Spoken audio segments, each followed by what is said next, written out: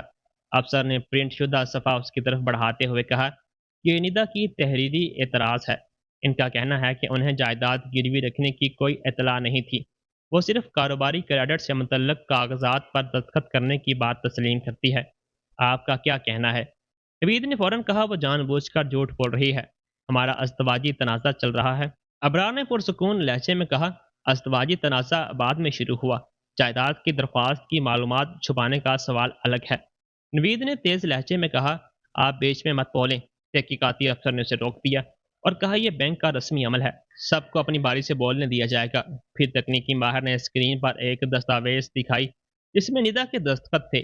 اس نے کہا، اس دستخط کو درخواست کی دیگر کاپیوں میں کل 6 بار استعمال کیا گیا ہے۔ ابتدائی ڈیجیٹل جانچ میں پایا گیا ہے کہ کاپیوں میں لکیر کا پیٹرن، سائز اور دباؤ یکساں ہے۔ ایک ہی شخص کے بھی الگ الگ دستخط اتنے مشابہ نہیں ہو سکتے۔ ہمارا ابتدائی نتیجہ ہے کہ ایک دستخط کی اسکین شدہ تصویر کو کئی جگہوں پر چپکایا گیا۔ نوید نے فوراً کہا، یہ ایجنسی کی غلطی ہو سکتی ہے، میں نے کاغذات دیے تھے۔ افسر نے پوچھا، کون سی ایجنسی؟ نوید نے کہا، عرب سپلائی سولوشنز کے ذریعے مشیر ملا تھا۔ افسر نے کہا، اس مشیر کا نام؟ نوید نے پھر دیر کی اور بولا، مجھے ابھی یاد نہیں۔ تحقیقاتی افسر نے فائل سے ایک ای میل نکالا اور کہا، درخواست بینک کو براہ راست آپ کے کاروباری ای میل سے بھیجی گئی تھی، کوئی بیرونی مشیر بھیجنے والے کے طور پر درج نہیں ہے۔ نوید نے ہونٹ بھینچ لیے۔ کریمہ اب تک خاموش بیٹھی تھی، لیکن اس کی سانسیں تیز ہو چکی تھیں۔ اس نے آہستہ سے کہا، مجھے بتایا گیا تھا کہ تمام دستخط درست ہیں۔ نوید اس کی طرف مڑا اور بولا، تم ابھی خاموش رہو۔ تحقیقاتی افسر نے فوراً کریمہ سے پوچھا، آپ نے شریک مالک کی تصدیق کے لیے اپنا موبائل نمبر کیوں دیا؟ کریمہ نے کہا، میں نے خود نہیں دیا۔ نوید نے کہا تھا کہ ندا کا فون اکثر دستیاب نہیں رہتا، اس نے مجھے صرف ایک کوڈ بتانے کو کہا تھا۔ کمرے میں ہلچل مچی۔ نوید نے غصے میں کہا، کریمہ سوچ کر بولو۔ اس نے پہلی بار سخت لہجے میں کہا، میں سوچ کر ہی بول رہی ہوں، تم نے کہا تھا یہ صرف کمپنی رجسٹریشن کا کوڈ ہے۔ تحقیقاتی افسر نے تکنیکی رپورٹ سامنے رکھی اور کہا، 3 الگ الگ تصدیقی پیغامات آپ کے نمبر پر گئے۔ پہلا جائیداد کی رضامندی، دوسرا شریک درخواست گزار کی شناخت اور تیسرا قرض کی تقسیم کی قبولیت سے متعلق تھا۔ ہر پیغام میں مقصد واضح لکھا تھا۔ کریمہ کا چہرہ اتر گیا۔ اس نے کہا، میں نے پیغام پورے نہیں پڑھے۔ نوید نے کہا تھا کہ فوراً کوڈ بتاؤ۔ پھر افسر نے پوچھا، کیا آپ نے ویڈیو تصدیق میں حصہ لیا؟ کریمہ خاموش ہو گئی۔ اسکرین پر دھندلی ویڈیو کلپ چلائی گئی۔ چہرہ پورا نہیں دکھائی دے رہا تھا، لیکن عورت کی آواز سنائی تھی، ہاں میں شریک سے متفق ہوں۔ پھر کریمہ کے پرانے تربیتی پروگرام کا عوامی ویڈیو چلایا گیا۔ دونوں آوازوں کی لے، تلفظ اور سانس لینے کا انداز بہت مشابہ تھا۔ تکنیکی ماہر نے کہا، حتمی نتیجہ صوتی جانچ کے بعد آئے گا، لیکن ابتدائی مشابہت واضح ہے۔ کریمہ کی آنکھوں میں آنسو آ کے اس نے نوید کی طرف دیکھا اور کہا، تم نے کہا تھا صرف رسمی کارروائی ہے۔ نوید بھڑک اٹھا اور بولا، تمہیں کمپنی میں حصہ چاہیے تھا، اب مصیبت آئی تو بے گناہ بن رہی ہو۔ کریمہ کی آواز کانپ گئی۔ اس نے کہا، کمپنی کے کھاتے سے پیسے تم نے اپنے لوگوں کو بھیجے، سارے قرض میرے نام پر چھوڑے اور اب کہہ رہے ہو حصہ چاہیے تھا۔ ندا نے دونوں کو دیکھا۔ جس عورت نے اس کے گھر میں داخل ہو کر اس کے کپڑے پہنے اور اسے کمزور سمجھا، وہی اب سمجھ رہی تھی کہ نوید کے لیے وہ بھی کوئی عزیز ساتھی نہیں تھی، وہ صرف ایک نام، ایک دستخط اور ایک ذمہ داری تھی۔ تحقیقاتی افسر نے نوید سے پوچھا، نوین بلڈ کے کھاتے سے جڑے دیگر غیر مجاز ادائیگیوں کا حکم کس نے دیا؟ نوید نے کہا، کمپنی کے معمول کے اخراجات تھے۔ کریمہ نے فوراً کہا، نہیں، مجھے 2 لاکھ اور 35 لاکھ کی 2 ادائیگیوں کی اطلاع نہیں تھی۔ تکنیکی افسر نے بتایا، ایک ادائیگی نوید کے پرانے کاروباری ساتھی کی فرم کو گئی، دوسری ایک ذاتی کھاتے میں نامعلوم طور پر منتقل ہوئی۔ کریمہ کی کرسی پیچھے ہٹ گئی، اس کی آنکھوں میں اب ڈر سے زیادہ غصہ تھا۔ اس نے کہا، تم نے میری کمپنی سے اپنا پرانا قرض چکایا؟ نوید نے کوئی جواب نہیں دیا۔ اسی وقت کانفرنس روم کا دروازہ کھلا اور سمیہ اندر آ گئی۔ ان کے ہاتھ میں بینک کی دوسری شاخ سے لیے گئے کچھ دستاویزات تھے۔ انہوں نے اجازت لے کر ایک کرسی پر بیٹھتے ہوئے کہا، مجھے بھی کچھ کہنا ہے۔ نوید نے حیرت سے پوچھا، امی آپ یہاں کیوں آئی ہیں؟ سمیہ نے اس کی طرف نہیں دیکھا۔ انہوں نے دستاویزات تحقیقاتی افسر کے سامنے رکھ دیے اور کہا، میری سیونگ ڈپازٹ کے خلاف قرض کی سہولت بنائی گئی ہے۔ درخواست میں کہا گیا ہے کہ میرے خاندانی کاروبار کے لیے میری رضامندی ہے۔ میں نے کوئی رضامندی نہیں دی۔ نوید کے چہرے پر پہلی بار حقیقی خوف ابھرا۔ اس نے کہا، امی وہ عارضی انتقام تھا، میں واپس کرنے والا تھا۔ سمیہ کی آنکھیں سرخ ہو گئیں۔ انہوں نے کہا، تم نے ندا کے نام پر گھر گروی رکھا، کریمہ کے نام پر کمپنی بنائی اور میرے بڑھاپے کے ڈپازٹ کے خلاف قرض لیا۔ کس کو واپس کرنے والے تھے؟ کس کو بچانے والے تھے؟ نوید نے آہستہ سے کہا، کاروبار کھڑا ہو جاتا تو سب ٹھیک ہو جاتا۔ سمیہ نے اپنے بیگ سے ایک چھوٹی رسید نکالی اور کہا، میری چوڑیاں اور ہار بھی گروی رکھے گئے، یہ رسید تمہارے میز کے پیچھے ملی۔ کریمہ نے حیرت سے نوید کی طرف دیکھا۔ ندا کا چہرہ سخت رہا، لیکن اس کے اندر برسوں سے جمے ایک وہم کا مکمل خاتمہ ہو گیا۔ نوید صرف رشتوں کے طور پر بے ایمان نہیں تھا، وہ ہر رشتے کو وسائل سمجھتا تھا، بیوی کا گھر، محبوبہ کا نام اور ماں کی بچت۔ تحقیقاتی افسر نے سمیہ سے پوچھا، کیا آپ یہ دستاویزات رسمی کارروائی کے لیے ہمیں دینے کو تیار ہیں؟ سمیہ نے کہا، ہاں۔ نوید نے قریباً چیختے ہوئے کہا، امی آپ اپنی بیٹی کے خلاف جا رہی ہیں؟ سمیہ نے پہلی بار سیدھے اس کی آنکھوں میں دیکھا اور کہا، بیٹا وہ ہوتا ہے جو ماں کی چھت بچاتا ہے، تم نے میری حفاظت بھی بیچ دی، میں جھوٹ بول کر تمہیں نہیں بچاؤں گی۔ کمرے کا ماحول بدل چکا تھا۔ نوید اب کسی ایک عورت کے سامنے نہیں بلکہ اپنی ہی بنائی ہوئی سازش کے ملبے پر بیٹھا تھا۔ ابرار نے ندا کی طرف اشارہ کیا۔ اب وہ ریکارڈ شدہ فون کی گفتگو پیش کرنے کا وقت تھا۔ آڈیو چلائی گئی جس میں نوید کی آواز صاف سنائی دے رہی تھی، تم نے اس رات کاغذات پر دستخط کیے تھے۔ ندا کی آواز آئی، تم نے کہا تھا وہ کاروباری کریڈٹ کی کاپی ہے۔ نوید بولا، کاغذ نہ پڑھنا تمہاری غلطی ہے۔ پھر وہ حصہ سنایا گیا جس میں اس نے کہا تھا، نوین بلڈ نام اس کا ہے، کنٹرول میرا ہے، اور آخر میں وہ دھمکی، تمہاری نوکری پر پہلے ہی سوالات اٹھ چکے ہیں۔ آڈیو ختم ہوئی تو تحقیقاتی افسر نے نوید سے پوچھا، آپ کو ندا کے دفتر میں بھیجی گئی خفیہ شکایت کی اطلاع کیسے ملی؟ نوید نے کہا، اس نے مجھے بتایا ہوگا۔ ندا نے فوراً کہا، میں نے کبھی نہیں بتایا۔ کریمہ نے سر جھکا لیا۔ افسر نے اس کی طرف دیکھ کر پوچھا، وہ ای میل کس نے بنایا؟ کریمہ کی آنکھوں سے آنسو بہہ نکلے۔ کچھ لمحے خاموش رہنے کے بعد بولی، نوید نے مجھے پرانے اسکرین شاٹ دیے تھے۔ اس نے کہا، ندا کمپنی کا ڈیٹا غلط طریقے سے استعمال کر رہی ہے۔ میں نے فائل تیار کی لیکن ای میل بھیجنے کے لیے عارضی پتہ اس نے بنوایا تھا۔ نوید نے میز پر ہاتھ مارا اور کہا، جھوٹ بول رہی ہے۔ کریمہ پیچھے نہیں ہٹی۔ اس نے کہا، لیپ ٹاپ میرا تھا اس لیے میرا نام فائل میں رہ گیا۔ تم نے کہا تھا اس سے ندا ڈر کر شکایت واپس لے لے گی۔ نوید نے کہا، تم بھی اس میں شامل تھی۔ کریمہ نے کانپتی آواز میں کہا، ہاں میں نے غلطی کی، میں نے تمہاری شادی میں دخل دیا، میں نے تمہاری باتوں پر یقین کیا، لیکن اس کا مطلب یہ نہیں کہ میں تمہارے ساتھ جرم اپنے سر لوں۔ نوید کا کنٹرول ٹوٹ رہا تھا۔ اس نے ندا کی طرف دیکھ کر کہا، تم یہی چاہتی تھی نا، سب کو میرے خلاف کر دیا۔ ندا نے پرسکون لہجے میں کہا، میں نے کسی کو تمہارے خلاف نہیں کیا، میں نے صرف کاغذات کو بولنے دیا۔ تمہیں لگتا ہے کہ تم جیت گئی، لیکن یہ کوئی مقابلہ نہیں تھا۔ تم نے میرا گھر، پہچان، پیسہ استعمال کیا، میں نے صرف انہیں بچایا۔ تحقیقاتی افسر نے میٹنگ ختم کرنے سے پہلے فیصلہ سنایا، قرض کی درخواست فوری طور پر منسوخ اور مشکوک دھوکہ دہی کے زمرے میں منتقل کر دی گئی۔ تمام ڈیجیٹل ریکارڈ محفوظ کیے جائیں گے۔ بینک ملازم کی کردار کی علیحدہ جانچ ہوگی۔ جائیداد پر کوئی قرض یا بوجھ درج نہیں کیا جائے گا۔ کریمہ اور نوید کے بیانات باضابطہ جانچ کے لیے آگے بھیجے جائیں گے۔ ندا کے دستخط اور ویڈیو تصدیق کی جانچ ہوگی۔ ابرار نے اسی دن پولیس اور اقتصادی جرائم سے متعلق ابتدائی شکایت درج کروائی۔ اس نے واضح کیا کہ حتمی دفعات جانچ کے نتائج پر منحصر ہوں گی، لیکن شناخت کا غلط استعمال، جعلی دستاویزات، دھوکہ دہی کی کوشش اور مالی دھمکی کی کافی اشارے موجود ہیں۔ بینک سے نکلتے وقت نوید نے ندا کو روکنے کی کوشش کی۔ اس نے کہا، ندا 5 منٹ بات کر لو۔ وہ رکی لیکن ابرار سے دور نہیں گئی۔ نوید کا لہجہ اب پہلے جیسا سخت نہیں تھا۔ اس نے کہا، معاملہ اتنا آگے لے جانے کی ضرورت نہیں تھی، ہم آپس میں نپٹا سکتے تھے۔ ندا نے پوچھا، جب تم نے میرا سامان ہسپتال بھیجا تھا تب آپس نے نپٹانے کا خیال کیوں نہیں آیا؟ نوید نے کہا، میں غصے میں تھا۔ ندا نے کہا، جائیداد کی تشخیص بھی غصے میں کروائی، میرے دستخط کی نقل بھی غصے میں بنائی، کریمہ کا نمبر تصدیق میں بھی غصے میں ڈالا، میری نوکری پر جھوٹی شکایت بھی غصے میں بھیجی۔ نوید نے دبے لفظوں میں کہا، میں دباؤ میں تھا۔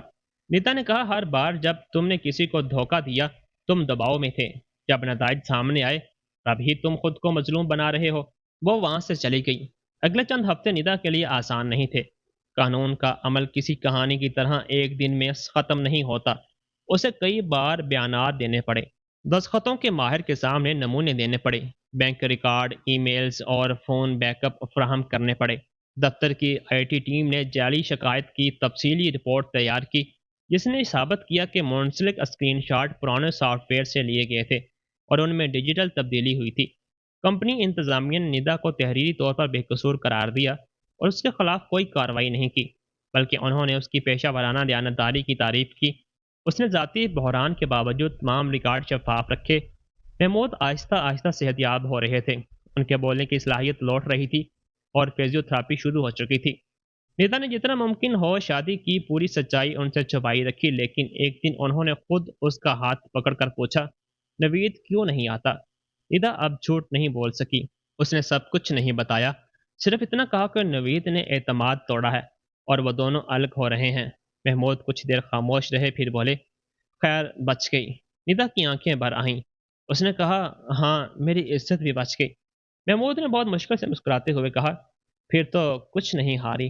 اس ایک جملے نے ندا کے اندر مہینوں سے جمع درد کو نیا معنی دیا۔ اس نے شوہر کھویا تھا، لیکن حقیقت میں جس نے اسے شوہر نہیں بلکہ ایک دستاویز سمجھا، اسے زندگی میں برقرار رکھنا کوئی عزت نہیں ہوتی۔ سمیہ نے بھی ندا سے ملنے کی خواہش ظاہر کی۔ پہلی ملاقات اسپتال کی کنٹین میں ہوئی۔ سمیہ پہلی جیسی سخت نہیں تھی، ان کے ہاتھوں میں وہی چوڑیاں تھیں جنہیں نوید نے گروی رکھا تھا۔ انہیں چھڑانے کا عمل جاری تھا۔ انہوں نے آہستہ سے کہا، میں نے تمہیں بہت قصوروار ٹھہرایا۔ ندا خاموش رہی۔ سمیہ نے کہا، مجھے لگتا ہے بیٹا جو کر رہا ہے وہی سچ ہوگا۔ میں نے اولاد نہ ہونے کا الزام بھی تمہیں دیتی رہی، کبھی رپورٹ دیکھنے کی کوشش نہیں کی۔ نیتا نے کہا، اب یہ سب کہنے سے جو ہوا وہ بدل نہیں سکتا۔ سمیہ نے کہا، میں معافی مانگنے آئی ہوں، حق جتانے نہیں۔ نیتا نے فوراً انہیں معاف نہیں کیا۔ کچھ چوٹوں کو صرف الفاظ سے نہیں بھرا جا سکتا۔ پھر بھی اس نے ان کی بات سنی۔ سمیہ نے نوید کے خلاف ضروری دستاویزات دینے پر اتفاق برقرار رکھا اور عدالت میں بیان بدلنے سے انکار کر دیا۔ کریمہ نے بھی جانچ میں تعاون شروع کیا۔ اس نے نوید کے پیغامات، کمپنی کے کھاتوں میں ہدایت اور وہ ای میلز دیے جن میں اس نے ندا کے دستخطوں والی فائل بھیجی تھی۔ اس نے تسلیم کیا کہ وہ تعلق اور مالی منصوبہ بندی دونوں میں شامل تھی۔ اس کے تعاون سے اس کی اپنی ذمہ داری ختم نہیں ہوئی، لیکن کئی چھپی ہوئی ادائیگیاں سامنے آئیں۔ نوید نے پہلے سب کو قصوروار ٹھہرایا، بینک افسر کو، کریمہ کو، ندا کو اور اپنی ماں کو۔ پھر اس نے دعویٰ کیا کہ کاروباری دباؤ کی وجہ سے اس سے غلطیاں ہوئیں۔ اس کے پرانے کاروبار پر پہلے ہی قرض تھا۔ اس نے نئی کمپنی کے نام پر قرض لے کر پرانے قرضے چکانے اور نیا کاروبار شروع کرنے کا منصوبہ بنایا تھا۔ اگر منصوبہ کامیاب ہو جاتا اور قرض کی ادائیگیاں ہو جاتی تو وہ ندا کو ایک چھوٹی رقم دے کر طلاق پر مجبور کرتا اور گھر پر کنٹرول رکھتا، لیکن منصوبہ ناکام ہوتے ہی اس کے پرانے قرضے سامنے آ گئے۔ اس کی کئی جائیدادوں اور کھاتوں پر قانونی پابندیاں لگ گئیں۔ نوین بلڈ کا کاروبار بند ہو گیا، ذاتی ساکھ ٹوٹ گئی۔ جن لوگوں کے سامنے وہ خود کو کامیاب تاجر بناتا تھا وہ اس سے دوری بنانے لگے۔ ندا نے طلاق کی درخواست دائر کی۔ اس نے کوئی غیر ضروری بدلہ نہیں مانگا۔ اس کا مطالبہ واضح تھا، اپنی جائیداد کا قانونی حق، اپنے نام پر بنے تمام جھوٹے ذمہ داریوں سے نجات اور مالی دھوکہ دہی کی آزادانہ جانچ۔